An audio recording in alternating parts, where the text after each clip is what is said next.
I'll preface this talk by letting you know that we had kind of a fun both email discussion and think tank discussion a few minutes ago, so I'm actually kind of excited about some of the topics that we'll talk about. So our panelists, in no particular order, are Olga Steidl, raise your hand, of Skyroam in Berlin, Alari of Toggl, Andrei Dementiev of Fortumo, yeah, and Uldis Leiterts from Fragmentic, who you might remember was missing a little while ago, but we found him.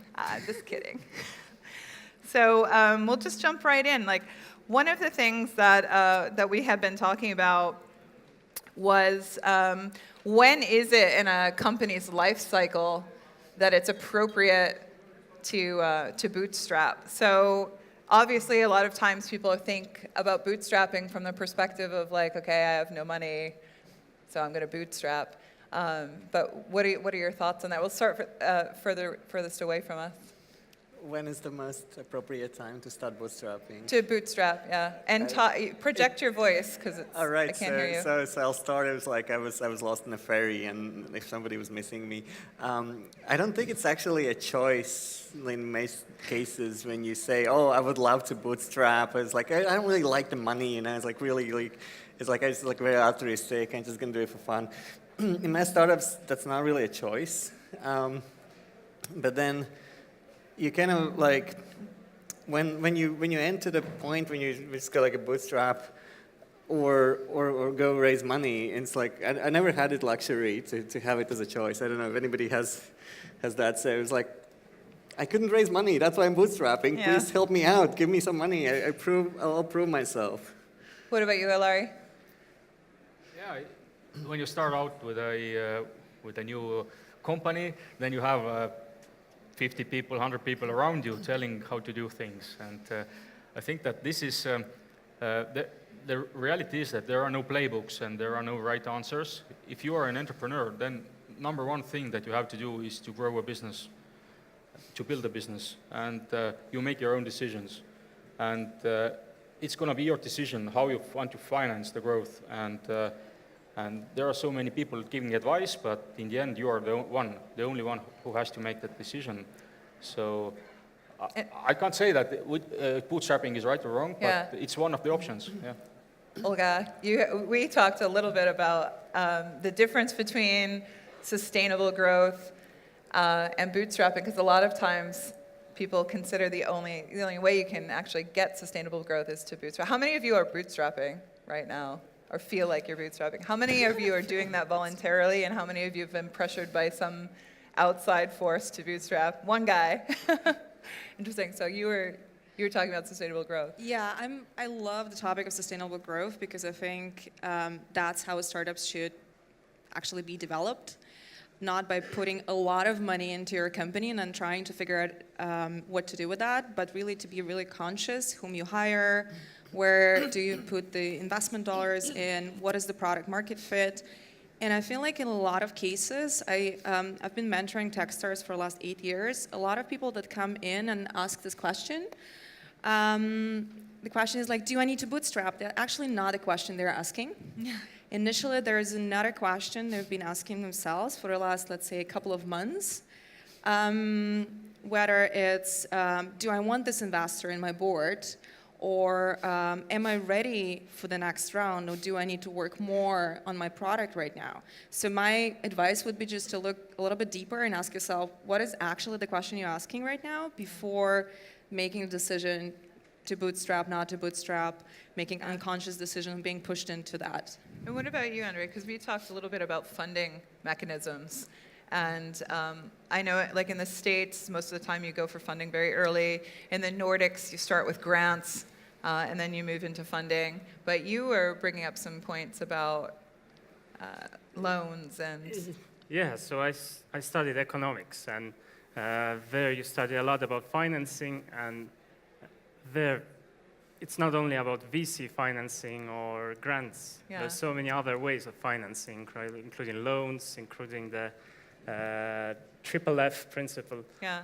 And definitely coming back to your question, when is the right time to think about bootstrapping? If you've proven your idea, if you have first sales, if you have a clear plan, what's the next steps, and you see that the cash flow from there can finance those, then rather focus on it. Okay. Why spend your time and resources Yeah. on VCs instead of actually focusing on the very right moment of the project? But there's a lot of trend discussion about bootstrapping, right? There's several books now. Everyone reads the book. I'm like, oh my gosh, I look up to this person. I need to bootstrap because they bootstrapped, and that's going to be successful for my company when you talk about playbooks. But I actually wonder, is bootstrapping the trend, is it actually a thing? Because when we were talking before, one of my experiences is that a lot of times when I talk to entrepreneurs, the ones that are actively talking about how they're bootstrapping are the ones who've had serial success. So their definition of bootstrapping is, well, I'm not pulling a salary out of my company, so therefore I'm bootstrapping. And, you know, they go for like bootstrapped company awards. And I was like, can you actually do that as, you know, just because you're not pulling a salary? Yeah, I feel like there is a great interview by founders of One Fine Stay, and One Fine Stay was acquired by a course. It's a big OTA/travel tech company, where the founder says, you know what, I put the money aside for 2 years on my corporate job to actually not take money out of my company while I'm building it and while I'm consciously raising funding. Yeah. So this is the difference between the playbook, oh, I read the book, I know there's this tool of bootstrapping and I have no idea what to do, versus serial entrepreneurs looking into building something. It's not this unconscious risk where you run into the wall and you don't know what to do and you have like panic attacks in the night, but you consciously say, yes, there is a risk that I'm not going to have money. Yeah. So what can I do now in my stable situation to prevent myself from having a panic attack? What about the playbook?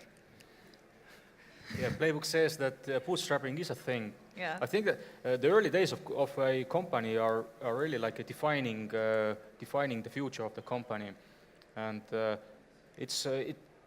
spending money is the easiest thing you can do in the world, believe me. Yeah. And earning money is maybe a bit harder.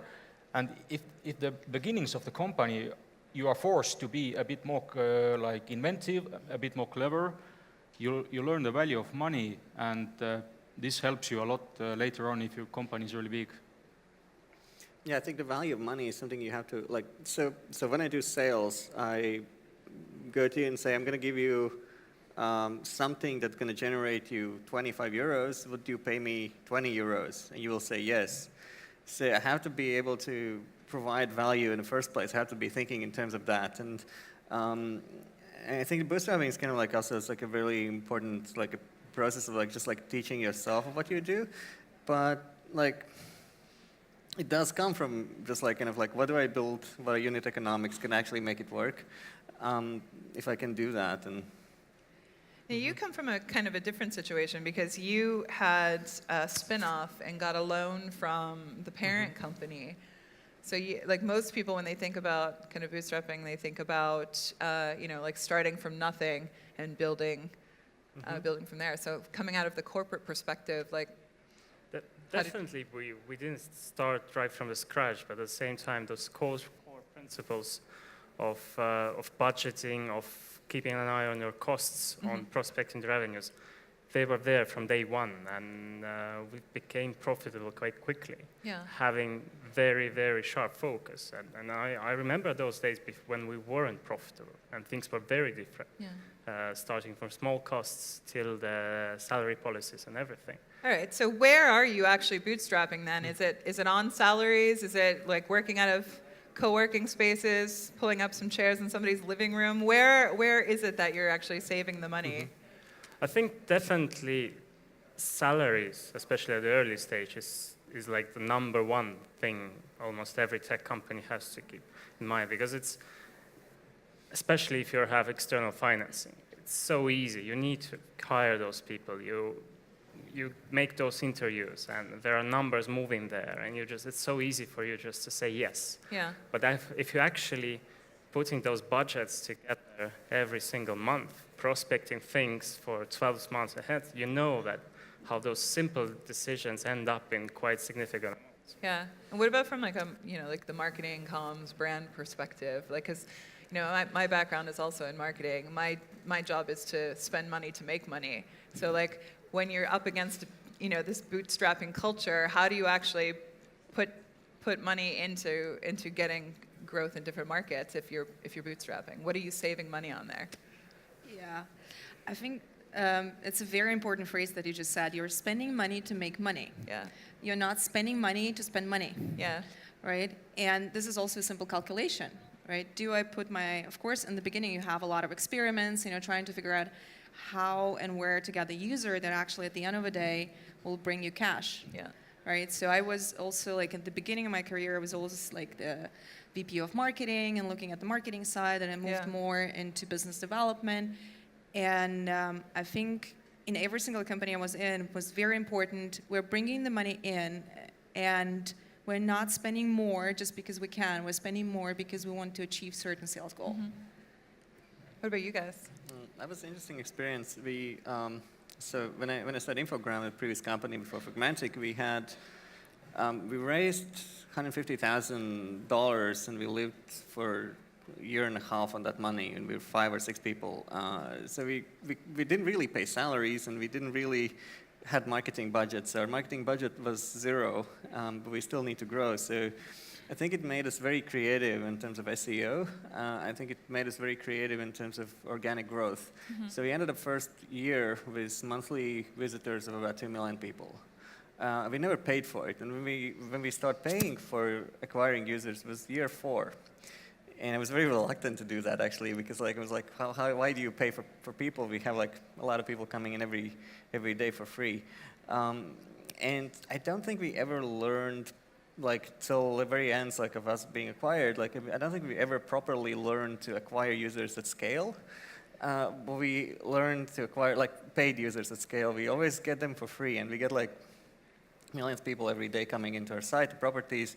And it was like a side effect of bootstrapping was like we could not ever like reasonably afford to pay for traffic. Yeah. So it turned out very well for us in that sense. Yeah. I fully agree that at Toggl we have experienced the same. If you're forced to be like very efficient with the budget, then there's so much you can do with organic marketing. Mm-hmm. There's so much, even so that at the moment now we have the budget to spend on marketing, but we haven't found like an efficient way that is as efficient as organic growth. So basically, if you put in $1, you get $10 back. We haven't found like these channels because there are so many well-funded startups out there, and they drive up the price of keywords. They drive up the price of ads, and it is at this point that the market is so saturated that like online marketing is very, very expensive. Yeah, and we talked a little bit pre-panel about the difference between B2B marketing and a B2B company and how they bootstrap versus a B2C company and their marketing and how they bootstrap. So each of you has very different experiences. Like you do both B2B and B2C. So talk a little bit about the differences between the two. I prefer B2B as a startup person, and I think I have a great partner in my company who is running our marketing who prefers B2C, and that's how we balance each other, right? But at the end of the day, exactly as I say, for B2C company, you need a really wider audience. And the question is how do you go for that audience, and how do you make sure that the keywords are cheap enough and you're efficient enough in what you're putting in versus I'm more a B2B business development person. I build relationship. It's built really on case studies, on understanding the client, and there is a completely different set of cost that I have as a B2B company versus a B2C company. Yeah. You guys both have B2B examples, right? I've been both. I've been to B2C, and we at one point realized that we actually B2B, we just don't know that. And we had like a ton of free users, and the ones who pay, all of them are businesses, and we did a U-turn from refocusing our product development to We B2B. call that a pivot, right? Like, It still was calling not it a pivot, but it was just like kind of like a massive like U-turn. You're just like kind of you're developing product for the segment of customers that are not paying, and you're not addressing the customers that are paying. Yeah. And then Fragmentic, we were exclusively B2B. We were building marketing automation software, and we were bootstrapped. So it's actually the last performance of Fragmentic on stage. We were bootstrapped for 2 years, and we're shutting down. We were trying really, really hard to find the combination of MVP and B2B sales. So we were providing value, but nobody wants to build an essential part of their business on top of MVP. Yeah. And we had a lot of trust issues with our customers. It's like, can we actually know that what you do? But do you attribute some of that to the bootstrapping? We had more ambition that we can pull as like a founders. We were Yeah. not paying salaries to the founders, but we were not able to get employees, and Yeah. so we didn't have enough hands to build the capacity that the market required. I do still Yeah. think the product was absolutely right. Yeah. I think the team was not right, and But let's me, talk like- about retaining talent, because that's kind of a significant thing. How do you attract top-level talent that can really drive a company forward if you're paying them half a salary that a corporate gig would pay them? How do you compensate for that? One thing that I have noticed is that when you're bootstrapping, then you are forced to hire really slow. So you can't like go gung-ho, hire 100 people Yeah. at the same time. So, and a good side effect that we have witnessed while hiring slow is that it gives you time to build a great company culture. And we have had cases where people come to me like 2 years after leaving Toggl, Yeah. saying that, oh my God, that was the best culture in the world that I witnessed. So yeah, this is the thing that you can't buy with money. Yeah. Yeah. What about you? Then I think in the end, you are more interested if people will be in your company, not for the money, but actually for the idea, for the experience. But that's good on surface. But even like companies that come in, or people that come in, the people that are usually saying, I want people to join my company because they believe in my company, are people who have 50, 60% stake in the company. So they know that down the line they have a big payoff. But when you start hiring regular employees, you know, their equity stake isn't as high. So how do you balance the, how do you still attract that talent and keep them engaged? Definitely, you can focus more on younger people, who might lack certain experience, but they might be much more eager to do things, much faster to learn, and much more flexible in those sense. And you don't have this risk that you will lose the person in 4 months because someone else was just offers him more. Yeah. That's one of the options. So engagement is really critical as well as young. Okay, and then just talking about older versus younger, what are the differences that you see between younger entrepreneurs bootstrapping and older entrepreneurs bootstrapping? I see that, for example, younger entrepreneurs are trying really to think through the whole journey. Because they think there is like somewhere this goal I'm going to, and I really want to know every single step between me right now and this goal somewhere at the end. And I feel like if you ask me right now how I plan my day, my business, etc., it's really step by step. It's really understanding, okay, there was an experiment, there was a step that I thought about. How did it end up? Is it a positive, is it a negative experience? What do I learn from there? Where do you go? There's a great phrase that if you know the whole journey from A to B, this is not your journey. And I think that's really what I didn't know when I was a first-time founder. I thought, there is a playbook. I will just think through every single teeny tiny detail, and I'll get there. And then I was really frustrated that the whole world looked actually completely different. Yeah. I think it's about like moving very, very fast. So you want to get people who are willing to do that. It's just like you always look for like motivation, and if you got the right motivation, like nobody's really qualified. Yeah. So I think it's the most important thing, and I've seen people different ages. It's kind of like the mindset. So it's like let's like the hell do that, whatever it takes, and that's an energy that you got in like willingness of doing that. I think it's not an age at all. It's why do you do that? Are you really, really seriously passionate about that? And the answer is So let's say if for tomorrow you can do whatever in the world you can do. You get all the money in the world, you can all the time in the world. If the answer is I'm going to go and build this company, Yeah. it's like that's why I was like say. So the joke was like that like if I had like a free day in Infogram, I could do whatever I do. I'd just be going to work and doing Infogram. And I think when I started the next company, I don't think that any of the founders had exactly the same spark. We loved the internet, but we didn't really get that level of passion about the product. But we did like it, but we failed for the lack of passion about Okay. a particular thing. Yeah. So let's talk about, because a lot of times, like I said, the general media coverage of companies that bootstrap, and of course, like every startup event has like the the best bootstrap company, and it's all based on like the principles of not having a lot of money in your company. So what are the disadvantages to bootstrapping? It's the first years are really, really hard. It's Yeah. really painful, and but I think that what doesn't kill you makes you stronger. So it's like a balance. Definitely, there are areas, there are businesses where basically, when few companies are fighting for a new market, and it's all about the user acquisition, Yeah. then definitely this is not the right case where to bootstrap, because we will end up with smaller audience. Most probably, you will be kicked out of the market. Yeah. And your competitors are prepared that for the first years they'll be just spending. Their Yeah. objective is to get the market share, only then they will start to monetize. And if it's happening like that, if you see that your segment or the market is going this way, then probably you need to go to plan B. You have some pretty clear disadvantages that you were talking about before we got on stage. Are you willing to share those with it? Disadvantages of bootstrapping. Yeah. Well, I have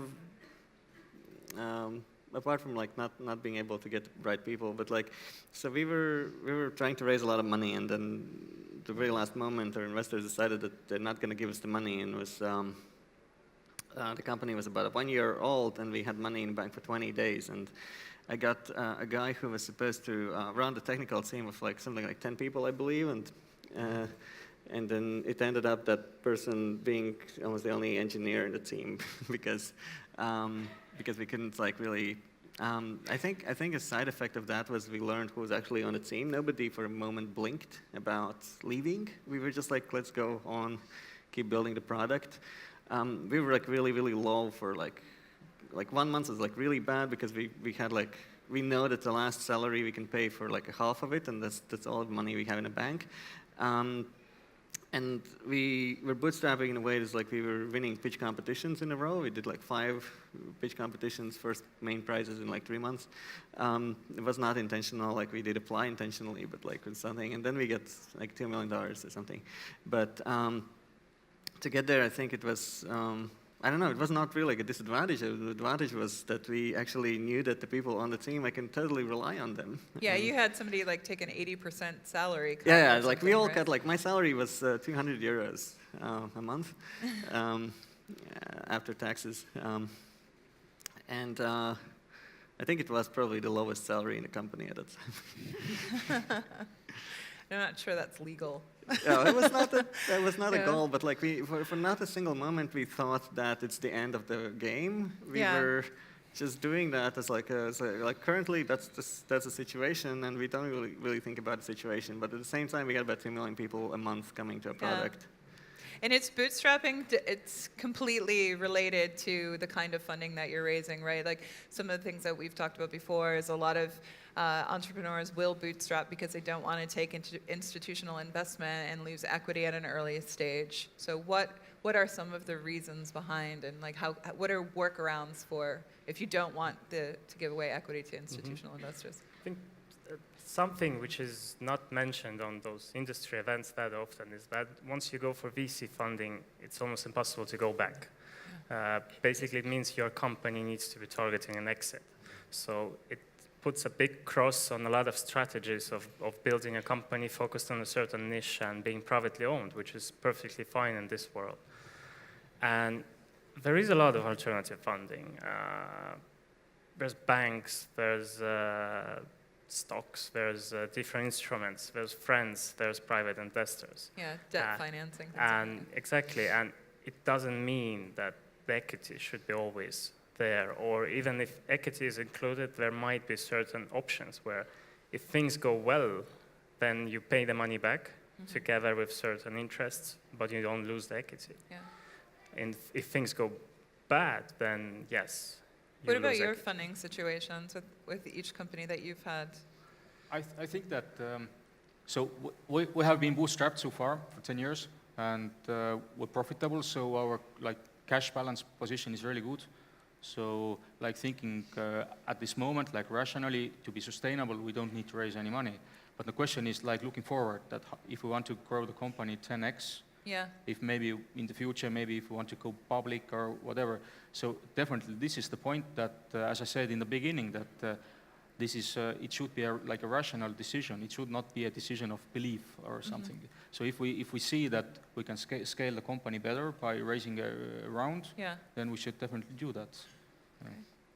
I see it recently a lot in Silicon Valley. It's kind of so I'm bootstrapping till the point when I will be given, say, the permission by the investors, signing the check, giving the money to me, so I can finally start building my product. And I spoke with a lot of those founders, and I don't really understand. It's kind of is that your kind of goal, to kind of you raise money and then you go to the next round of raising money? It's there was this really cool article a long time ago, which was saying you should feel sad when you raise money at that moment, because you do borrow money from somebody, that somebody will want to get that money back with a percentage, and actually bigger percentage than any bank will give you. Go to the bank, take a loan, and they ask for 100x. It's not normal. You should feel sad about it, but it's more kind of permission granted. Finally, I have permission to build my company for 12 months now. So it's kind of very weird. It's okay, so, and I was talking to a lot of early stage startups in Silicon Valley, and it was so let's assume nobody gives you money. So what are you going to do? So I'm going to do this to raise money. It's if nobody gives you money for 5 years, what are you going to do? Yeah. It's do you even have a plan of okay, so what can you physically do? It's so I'm going to be CEO. It's what can you physically do with your hands, with your whatever, you sit at you and computer, what can you physically build? Can you build it okay, the next 2 weeks, can you build it? All right. What can you do to get one person to pay you $1 for doing it? Yeah. And it's what would be that value? And it's the mindset. And then if you do that, yeah, sure, bootstrapping is not usually a choice. It's luxury if you can bootstrap and be successful bootstrapping. That's wonderful. And it's perfect. It would be the most ideal situation. But the very fact of it's kind of asking for permission, that really is annoying to just think about this kind of mindset. So what is the reality though? So with so much talk about people bootstrapping their companies, does anyone have data on the percentage of companies that actually successfully go to market bootstrapping versus ones that are getting institutional investment? In the world, if we think of all the companies that get established every day, 99% are bootstrapped. Yeah. So, Different skill But sets. I think what's important, a lot of people think that bootstrapping and saving money, etc. It's really important at the very beginning, right? And I've been there as well, so I have experience working for seed stage till now we're actually Series C, right? And I think there are actually tools even with Series C when you're saving money, for example with governmental programs like Erasmus, we're hiring students that are coming in, and the program is paying for them being there. Right? So you need to be constantly conscious about this, and not just, okay, I will live for this 2 years and then I'll just splurge. That doesn't really work. It's the same as a diet, that you're dieting for a week and then the next week you're just eating pizza the whole time. Yeah, Men and Mice has been around for 30 years, and it's when I walk in there, I was I'm gonna have a huge budget. And they are still bootstrapping, but it's smart about it. So they've stayed in business for 30 years, right? But one of the things, speaking of that we were talking about as well, is R&D, and how R&D with corporates can be another option for companies to get the financing they need for their development without giving away any intellectual property. You, I think, was the one who brought that up. You mean which part? So instead of just getting a loan or getting institutional investment, finding good partners that you can utilize to build something kind of on their back, and then release as a new product later on. No, it was me, actually. Oh, it was you. Yeah, Okay, don't worry. sorry. No, we were talking behind the stage before we came here. We were talking about the types of questions that are there from startup founders. And what I get a lot, specifically from B2B companies, they come to me and say, you know what, I really want to build this, but I don't know if I want to go to to sell to corporate clients, or I want to have a B2B business, or I want to have a B2C business and go to just a wider audience. Yeah. In general, just advice I give is, if you are considering really B2B route and you haven't really sold anything to a corporate, just be like an agency to them, like a studio. Yeah. Offer them something that they can implement. For example, it works really well with fintech and banks and their innovation labs. Just try to find another way rather than raising money and saying, oh, I need, for the sales cycle to a corporation, I need at least a year, right? So how can I sell to them something small, get on board, understand their internal politics, internal metrics, internal needs, and then from there build my product. Yeah. But then also don't give any stock to anyone who is around. Always comes back to the equity, I think. Yeah. Right? Yeah. Yeah. I'm gonna open it up to a question in a couple of minutes, but I want to go through the panel really quickly, and just like key advantages, key disadvantages. Start with you. Key advantage, of course, you learn how to deal with funds. You learn about thinking of different scenarios. You learn about budgeting. You learn about keeping the costs low. Negative upside, probably the extra stress and lack of sleep at night, because you're thinking, okay, do I have enough money in my bank to pay the salaries for the next 3 months? Yeah. And what will I tell to those people whom I need to lay off or let go? And then also you're short staffed, so you're doing half of the work, like Exactly. or the majority of the work too. Yeah. Yeah, I think like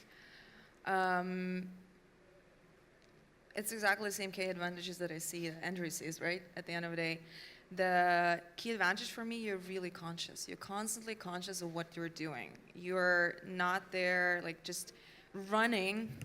Yeah. But you're looking at things from the perspective, does it make sense, doesn't it make sense, right? So for me, it's a key advantage. The key disadvantage, we as startup founders and CEOs or whatever officer, we forget to take care of ourselves. And there was a talk on the Blue stage where this is your life right now, Yeah. right? Like You health and can't- well-being. Yeah. You need to think about your well-being, and if you're bootstrapping, it's additionally hard to think about your well-being. Yeah. It's like Randy Zuckerberg's pick 3 kind of thing. Like you can only have 3 things at a time. Health Yeah. is usually the least of it, unfortunately. Yeah. In the world, what the world history has shown that throughout the evolution, that the animals who have survived have not been the biggest or the fastest or the fittest, but the most adaptable. Yeah. So I think that it goes also with companies that first and foremost you need to be adaptable, especially in the early days. And this for bootstrapping, I think that this is the biggest bonuses, is that you can be very adaptable because you can make decisions fast and you can change directions fast, which is very important, especially in the early days. You can be a consultant initially, then you can try out the product, all the way keeping a vision that where you want to go. If you have raised money, it helps you be faster, it helps you be fitter, but I'm not sure it helps you be more adaptable. So you said something about consulting, right? So you're like you have a vision of where you want to be, and you're keeping a lean budget. So, but if you're consulting or doing kind of other side projects to make ends meet, are you? Is that detrimental to the company, or is that an advantage? It's yeah. If it helps you forward, if it helps you pay the bills for the next month, then it's like a means just to survive maybe a couple of months, a year. Yeah. But yeah, to help you evolve. So why not do it? Yeah. Advantages, So disadvantages. So the disadvantage of bootstrapping is that you don't have money. And the disadvantage of not having money is that it's only the founders in the team that are actually doing something. The advantage of bootstrapping is that your company has a wonderful choice or like a chance to justify its rights of existence. And that's a luxury because later on when you raise money, so say if you get a Series A, the Series A basically puts you on the rails, they put a rocket engine behind you and you have to like run forward on those rails. You have no idea which direction you will end up going. Then those rails can be probably built in the wrong direction. So the bootstrapping time is kind of like you have the luxury of basically like 360 degrees which way you're going to build these rails. And I've seen like BlackBerry, for example, if you look at, or you look at what happened to Nokia, it's like massive, huge companies with massive, huge budgets with no direction to go can fail.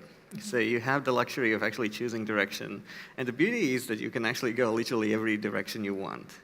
So that's the only time actually in your life, in your company's life, when you will have that luxury.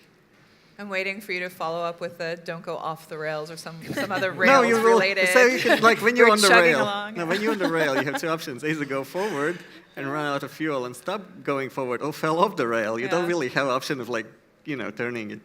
True. Or you can hit the wall also. You can hit the wall. That's totally doable. Well, I'm going to take the last couple of minutes to turn to the audience and see if they want to take advantage of asking our panel of experts any questions about your own bootstrapping experiences, what challenges you might be having. Yeah, there's a gentleman here. Hi, which things you should never bootstrap on? I'm going to say marketing, because that's just, the more money we have to play with, the better. But, you can't just waste money either. So. I think some core hardware is something where it's very risky also to bootstrap on. Things like unreliable servers or something. Gotta have a reliable server. Now that I work in DNS, I know about those kinds of things. So probably saving a few euros, but rather working with a reliable hosting provider can save you a few safe nights. Yeah. And what about lawyers? Everyone likes to hate on lawyers, but the reality is after the fact, everyone's like, no, I don't want to spend money on this contract. I don't want to spend money on this. And then they're like, I should have hired a good lawyer. That's true. Yeah. I think that my answer is not really obvious. I would say on relationship, because when you build a company and when you're bootstrapping, you really need to make sure that your team is really tight and everyone is running together. Yeah. So if you have a chance spending like €100 for a really nice dinner for everyone sitting at the same table, I would never bootstrap on that. Yeah.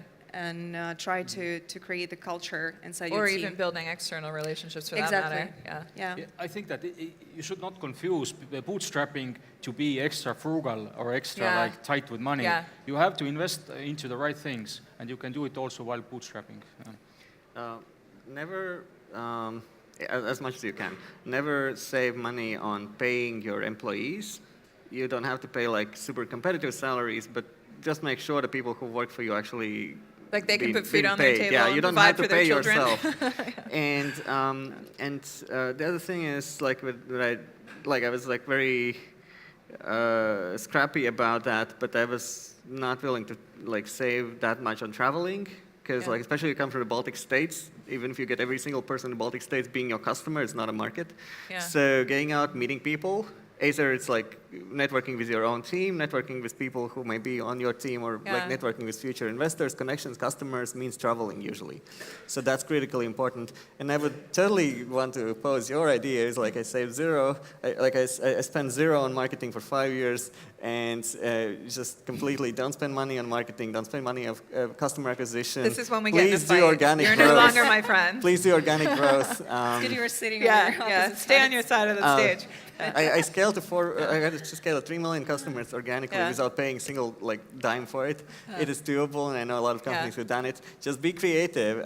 The thing is, so paid marketing is like heroin. It's like you maybe feel high for a moment, and then when the money runs out, you neither have customers or the money. Yeah. You have never will figure out why.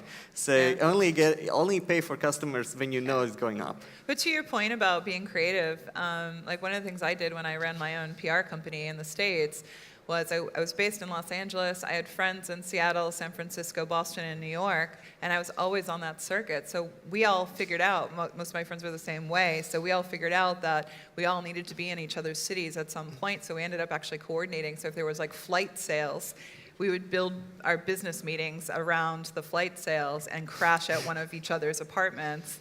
And it made my reach much bigger than it actually was as a small PR firm. So I agree with you in being creative on that. And utilizing everyone to do your marketing saves you marketing money.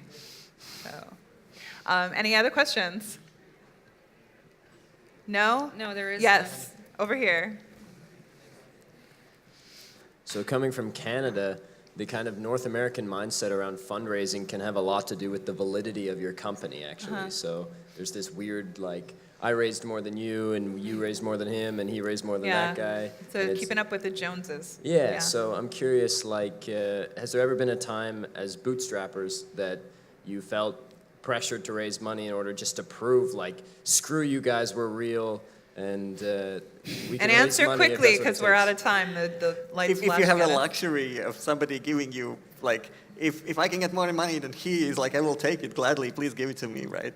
So it's like, it's not always a choice. Yeah, of course, but I think, like, for all of you are successful in some way. If one of you wanted to raise money, I think there's some people here that would give it to you. Yeah. So I'm just curious if. But there is that keeping up with the Joneses, and when somebody wins, I mean, I think entrepreneurs are competitive by nature, and VCs for that matter as well. So I'm competitive. So if somebody gets something that, gets something first or gets something that I want, it actually is motivating to me. It doesn't mean that I have to go get it. You do have to have a moment where you're at peace with where you are in the world, but otherwise it is kind of motivating to strive for that bigger thing. It's also like a good indicator. So if you're trying to prove to someone that your business makes sense, then you can always show that, there is another company which is maybe doing something in the same market, a little bit of a different angle, and they raised that amount of money already. So it's a proof of concept more or less as well. And again, you need then to be conscious. And by really them raising money first, they have to do all the market education, so you can just swoop in after. Exactly. But we're out of time. Do you want to make one point? Or? Yeah, and that's a sad truth that with a bootstrapped company, there's not so much glamour like going on, that you don't have this fancy news about big rounds. And but I think it's very stupid just to pursue this glamour if you're an entrepreneur. Yeah. And I would add here that actually the valuation and the amount of money you raise they are actually not business KPIs. Vanity metrics. Yes, KPIs are sales, staff, return on investment, etc. So it's all about what's your end goal. Do you want to build a business, or you want to be a fancy startup? My end goal is to get off stage, because I see her looking at me. But thank you so much, everyone, for a great discussion. Thanks.